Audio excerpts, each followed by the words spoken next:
le monde, c'est Yuno, m'en voulez pas, je me suis attachée les cheveux, etc. Et je vais sûrement souffrir le long du tournage de cette vidéo parce qu'il fait actuellement 8000 degrés, genre véridique, je vous explique rapidement. Je suis sous les tuiles et ça a tapé toute la journée et là il est genre 17h quand je tourne, grosse erreur de ma part et du coup il fait actuellement 8000 degrés. Je peux pas allumer le ventilateur sinon ça va faire du bruit au niveau du micro, ça va être insupportable, donc je vais crever. Mais bref, bonne vidéo. Bonjour tout le monde, c'est Yuno et aujourd'hui on se retrouve pour la reprise des Darwin Awards.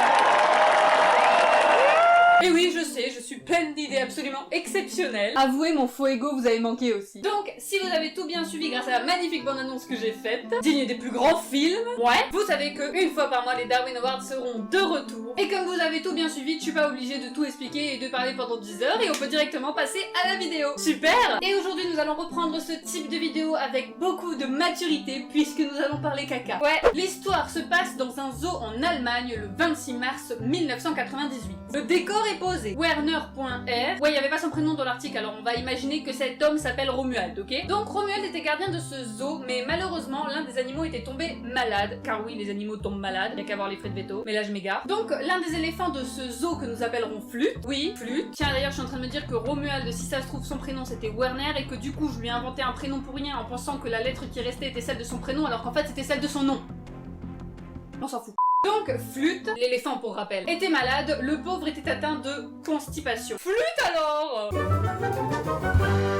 Du caca! Bah non du coup, pas de caca! Bref, pour régler ce problème, Romuald a décidé de donner des laxatifs à Flûte pour le libérer, en quelque sorte. Tant de maturité en à peine 2 minutes de vidéo, c'est beau. Bref, les médicaments furent efficaces, les intestins de Flûte se décontractèrent et le caca fut libéré délivré. 120 kg de caca pour être plus précise. Du caca! Bonne nouvelle vous direz-vous, et pourtant on ne sait comment, au moment où ça s'est produit, Romuald était sous le cul, hein, pour dire les choses clairement, du pachyderme. Pachyderme. Je vais gagner toutes mes parties de Scrabble. Le pauvre homme fut donc enterré vivant sous 120 kg de caca. The end. Moralité...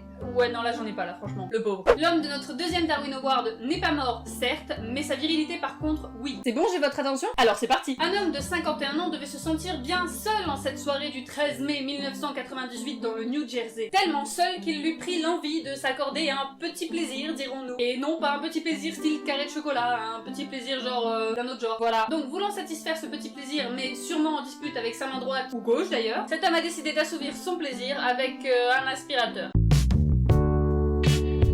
Si, vraiment. Il a fait ça sans réfléchir, je suppose, au fait que l'aspiration de son aspirateur était créée par une petite hélice située juste derrière l'embout du tuyau. À partir de là, vous pouvez facilement deviner la suite, mais comme je suis gentille, je vais quand même vous reconstituer la scène. J'ai à ma droite un embout d'aspirateur et à ma gauche une banane, et l'hélice est représentée par ce petit élastique violet. La banane peut aller jusqu'ici. Je vous laisse imaginer la scène, et surtout l'état de sa banane à lui. Y a pas à dire, ça a dû lui couper l'envie.